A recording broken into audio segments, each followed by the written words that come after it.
Welcome to the Wright Family Law Divorce Podcast. I'm your host, Ellen Wright, attorney, author, entrepreneur, and motivational speaker. This is the Wright Family Law Divorce Podcast. Let's get started. Welcome to episode 16 of the Wright Family Law Divorce Podcast. Today we have Cherie Albers from the Virginia Family Law Center, who is a family law attorney like me.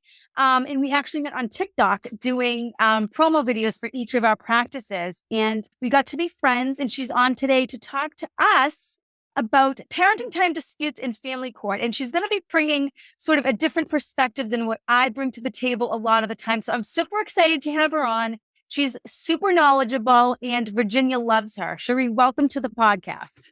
Thank you so much, Ellen. I'm happy to be here.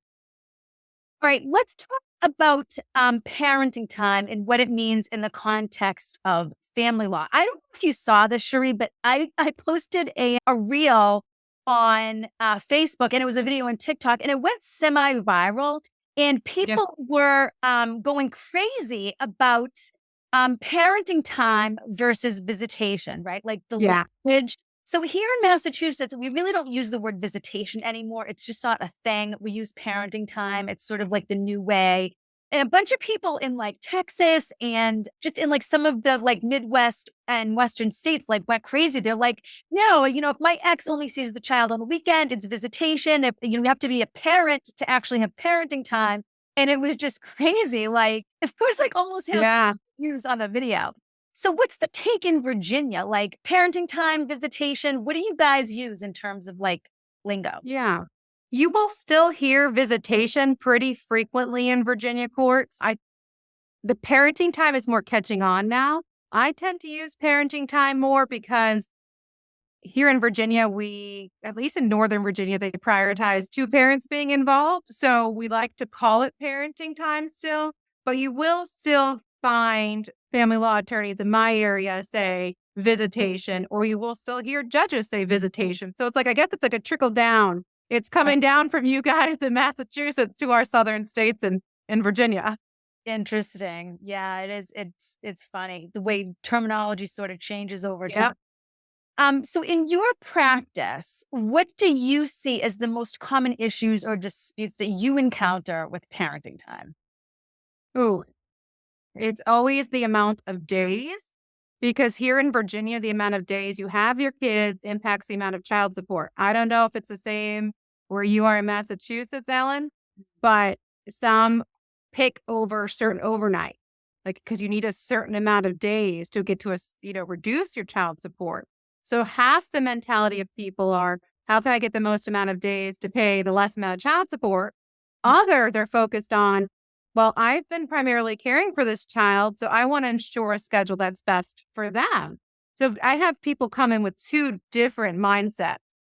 So I don't know if you have that trend up there, or if you have the amount of days that you have parenting time, like overnights and 24 hours are key for dictating child support. I don't know if you have that too up in Massachusetts. Yeah, we look at the parenting time definitely drives those child support guidelines. There's no question about it, Okay. But we look at sort of like a 1/3 to a 2/3 split. Like if it's close to 50-50, there's not going to be much child support, if at all. But, in terms of like dissecting hours and overnights, I mean, if it's close to a 50-50, I mean, they'll sort of like let it slide. It's when it starts to become really grossly disproportionate. You go 60, 70, you know what I mean? So we don't really dissect the overnights and the hours so much, but we look at sort of like the grand sort of overview. And you know what I mean? Yeah. We nitpick. Because our magic number is 90 days. If it's 90 days or less on one guideline, if you get 91 days or more, and the more amount of time you get, the more that child support drops. Right. So there's a lot of nitpicking. Yeah. I mean, when it works, when a 50-50 works, it works. When it doesn't, it doesn't. Yeah. For me, a lot of the times I find people want a 50-50, but as a practical matter with like work schedules and travel, school schedules, it just doesn't work. And it's a lot like sticking a square peg into a round hole. And I have a lot of clients who get upset when it's like, all right, well, my ex left the kids with the girlfriend or the Yeah. grandparents. Well, we got to work. And, you know, I mean, from where I sit, I think there's two schools of thought on that, right? Like what you do Mhm. during your parenting time is your business. Okay, fine. Mhm. But then, a lot of agreements have a first right of refusal written in there. I Yep. see that a lot as well, and it's hard for a parent who really does want to spend time with their kids to watch their ex just sort of like leave them with the grandparents, leave them with Mhm. painful and hard. I mean, I get it. Those are actually common themes here in Virginia as well. And you will have different judges. So it's always, I'd say, like the custody schedule. So, like physical custody, where the kids are, it's not a one size fit all kind of solution. Cause I say each family is, different. They have different needs. Their kids need different things. So, not always the 50-50 doesn't always work, especially if you consider the age of the child. Like babies, if they're breastfeeding, what kind of schedule do we do for that?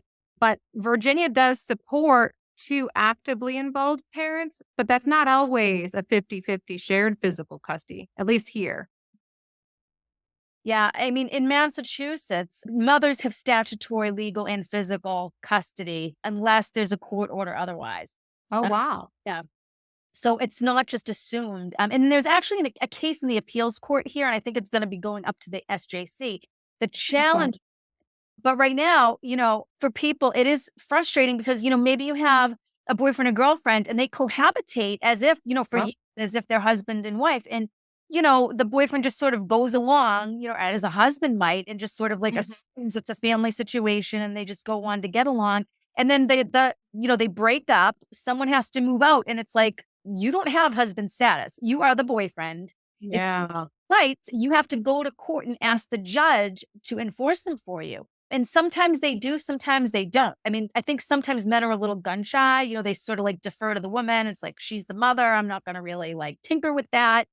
And then it's sort of like sticker shock, like, oh my gosh, like I don't have the control that I sort of thought I did by just, acquiescing and going along. So yeah. So that's not the case in Virginia. No, we have. So back in the olden days, I'm going to say back in the older days, there used to be a preference for mom. But now here, parents start at equal footing. Yeah.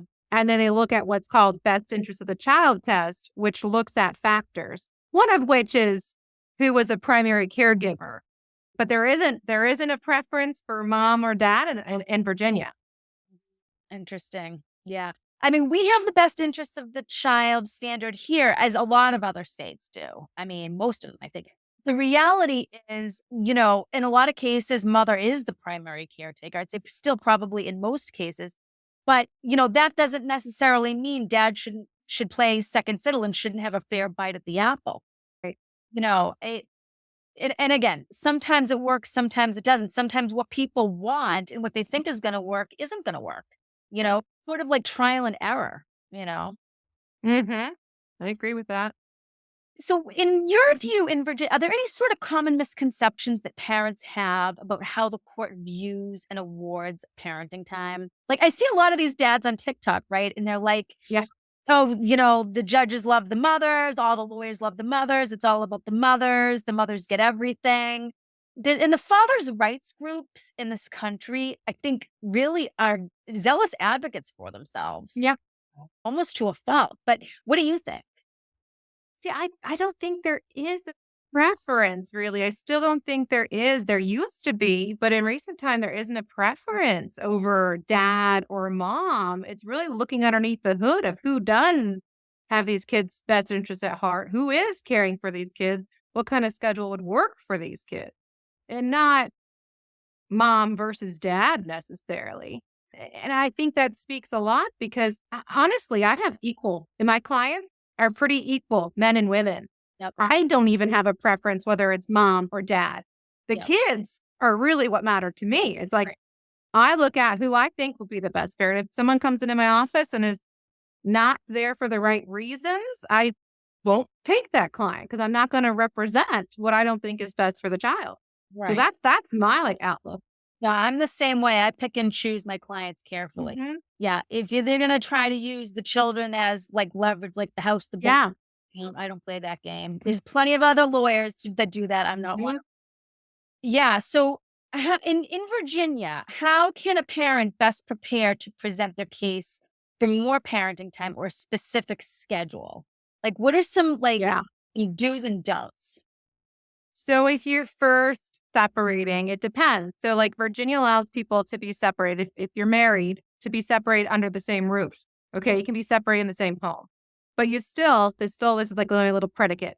You still want to start putting in place a schedule that you want in court. So you start saying like if you want alternating weekends, you say okay, dad or mom, you take Friday through Sunday every other week, but start setting up a schedule that you want to put in place because the longer it goes, the judge is less likely to disrupt that. At the same time, you want to document. You want to put in text messages, put in emails about this is the kind of schedule we're having. And then also you want to encourage that parent to spend time. So you're kind of like tiptoeing and doing a balancing act of encouraging their involvement, but also setting up a schedule you want. Right, right. Do you guys use like nesting arrangements? We have Is that pretty common? no, it's still rare. Still rare. Yeah. I've had a few cases with these nesting arrangements. So, for listeners who don't know what a nesting arrangement is, Hmm. sometimes you have a divorcing couple and the kids are living in the house. So, they want to keep the kids in there, but share parenting time, but yet sort of still live separately. So, maybe someone will be in an apartment. And then, if they want to come parent the kids and live in the house, the other spouse will leave for a time. And then they sort of like home share and parenting time share in that way. So sort of someone keeps the quote unquote nest while the other one leaves and then they come back and sort of rotate a schedule. Um, they can be, it sounds fun in theory, but there's certain like problems with it. I don't know. Somehow, in the cases that I've had with nesting agreements, there a dispute always somehow surfaces in one form or another. But they are becoming more popular. It is sort of more of a thing now than it used to be. I've only had a couple, and the ones I did see actually did work, but you have to have a really good communication. Right. You have to be able to work that out. And I see why some of them do it because they say stability and then our child isn't the one having to come and go. It's the parents having to come and go. Because that's some common thing I hear frequently from parents is like with the shared arrangement that you're talking about, the equal time is sometimes the child feels like they don't have a home if they're constantly bouncing around. Right. Right. Yeah, that's common among that, like those 5-2-2-5 or like a 5. Mhm. Yeah, it's hard. Like these kids, sometimes they feel like they're living out of a suitcase, and that can be really hard. Yeah, no question. So let's talk about like parental fitness for a minute, because this is another Mhm. common theme that surfaces in parenting time disputes, right? Well, my Yep. dad isn't fit, he smokes marijuana, or, he doesn't have suitable sleeping arrangements for the child, or Mhm. there's a lot of fighting in the house with the grandparents. So how does the court handle situations where one parent alleges that the other parent is unfit for like parenting time? Well, that one parent making the allegations of unfitness is the one who has to prove it, whether that's through witnesses testifying that dad doing marijuana or doing inappropriate things in the home or mom doing that in the home. The other route we have is we have a motion here. You request the court to do a custody evaluation. Mhm. So we could ask for a psychological evaluation and have the custody examined. So people do get mentally examined and they do provide that information to the judge. But you have to ask for Let's that. talk about those psychological evaluations. Yeah. So, those aren't cheap. I mean, if the court were to order a psychological evaluation, who pays for that? Oh, usually the judge says if you ask for it, you're the one paying for it. Okay. Sometimes they split it, but you're right. They're thousands of dollars. Right. Thousands. Yeah. Other ways are, I mean, if there's like abuse issues and there's a protective order out there, you can file with the court asking for supervised visitation. So that's like a different realm. You could always get child protective services involved, but you really need to back up what you're claiming some way or the other, whether you're asking the court to get involved, an agency to get involved, or someone to testify to that. And as to your question about like suitable living arrangements, we just want to make sure like I have people concerned about this who, like that there's financial disparity between the parents. And they're like, well, this one has like this nice, huge house. I have a 1 bedroom. Well, as long as you provide a bed for that child to sleep on, and maybe you sleep on the pull-out sofa, Mhm. that's all the court cares about. They have their individual space, Right. not that they have to have their own bedroom that's decked out to the nines. It's not about that here in Virginia. Interesting. Yeah. I mean, I don't know what the housing crisis looks like there. Right here, it's pretty dire. It's really hard for people to find an apartment. I mean, real estate is just Mhm. sky high. So Yeah. suitable sleeping arrangements, it does become a problem, especially when you have multiple kids, right? If they're Right. both boys or both girls, they could share a bedroom. But, if you have two different sexes, the courts really don't want to see them sharing a bedroom. I mean, it's probably okay when Oh, they're little, but as they get older, the general thought is that it's inappropriate when they approach, teens and adolescents, they need to have their own separate space.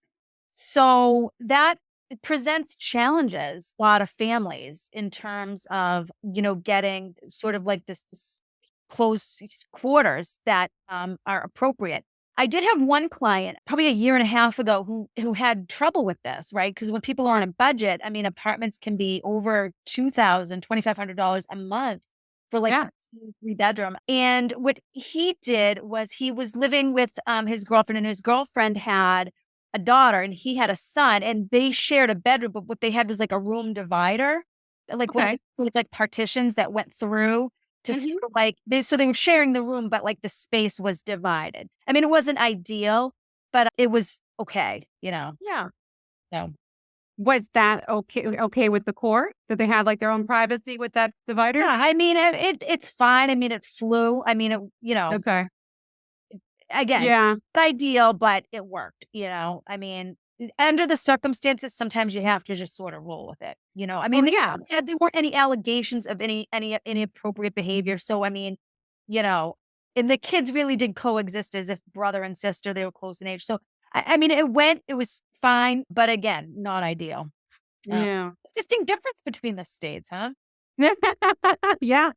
So let's talk about relocation and parenting. Mhm. That is a hot button. I've been getting a lot of questions in on Facebook Yeah. about relocation. When can I move? He won't let me move. She won't let me move. What's the standard? So we have like our code requires 30 days notice of your intent to relocate and where you intend to move. Mhm. All right. So it's an even bigger battle here in Virginia because not only so you have to make the request that you want to move. The other parent can challenge that. Yeah. Okay. And if it's challenged, the judge is going to look at, all right, if they move, can that parent, the non custodial parent who's staying behind, can they maintain that relationship with their child even though they move?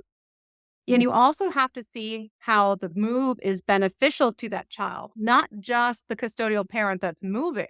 Right. You need to meet all of those on top of the best interest of child test. So here, it's really hard unless your ex does agree that you can move. So it is a difficult battle here.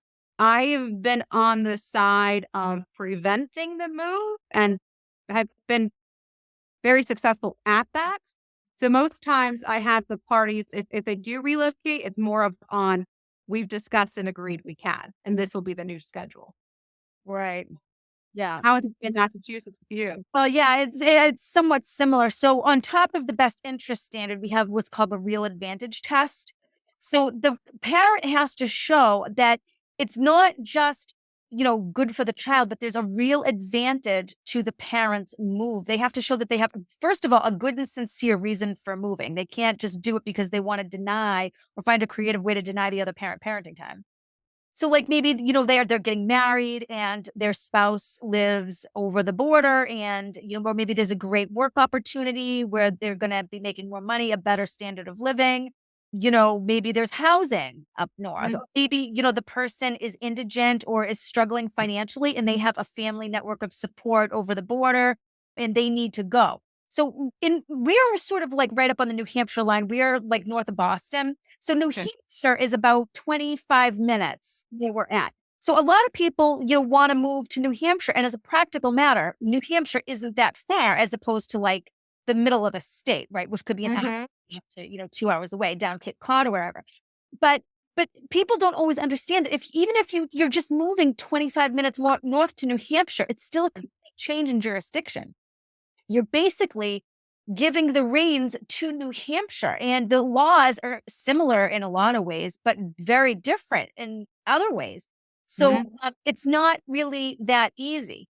Sometimes I tell people, listen, maybe you can strike a deal with your ex, a quid pro quo somehow, and Yeah. see if they'll agree to let you go. It's sometimes easier and more cost effective to strike a bargain rather than duke it out litigating in court. Because removal cases, judges hate them, lawyers hate them. They pull your heartstrings. They're super Mm-hmm. expensive, very labor intensive, Nope. and they're not fun.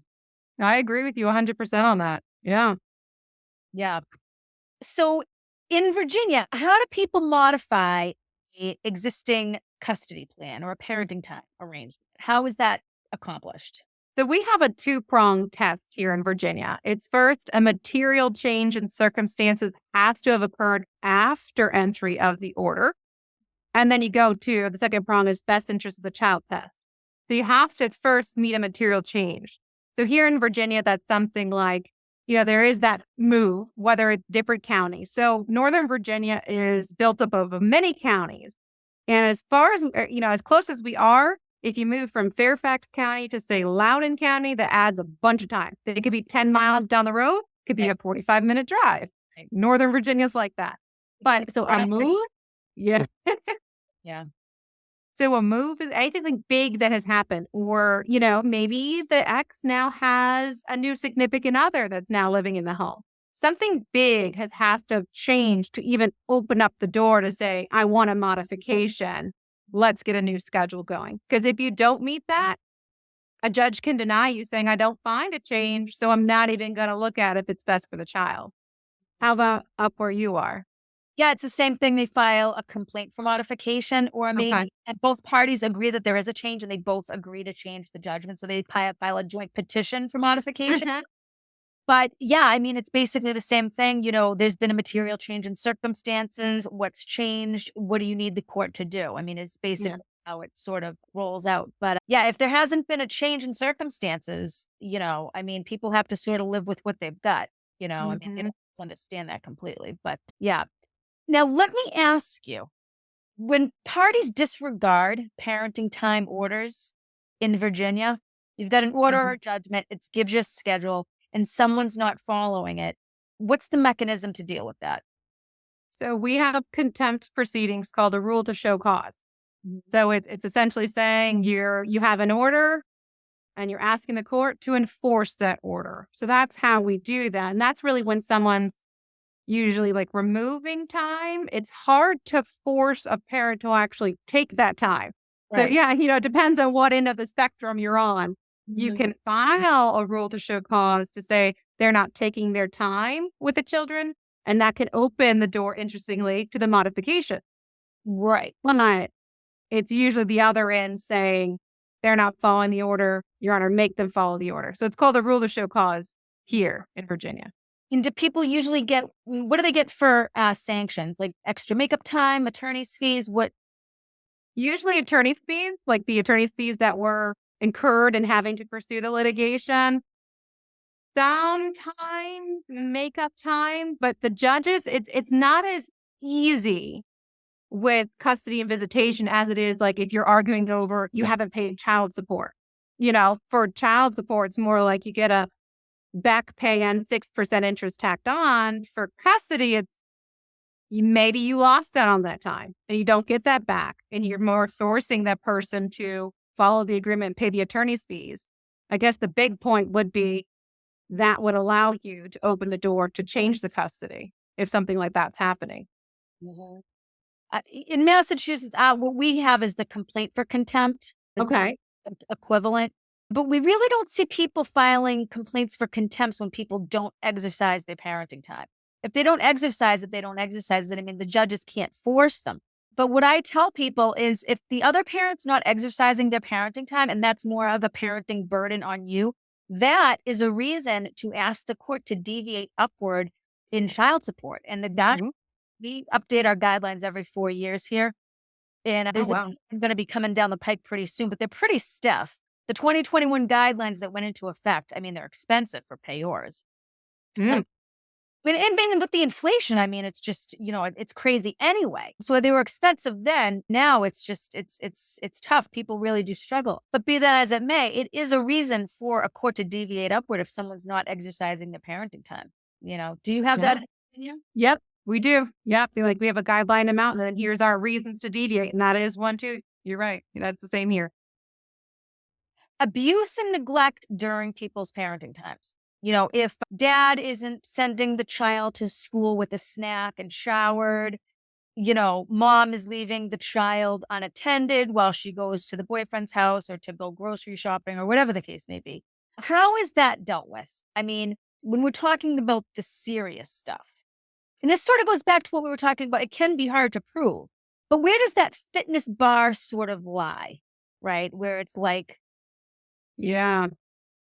Yeah. So here, that's when I would tell my client if they said, like, I suspect this abuse is going on, you don't have to allow that parent to have that time because you're making a reasonable parenting decision to keep them safe. right, And you can file an emergency motion here.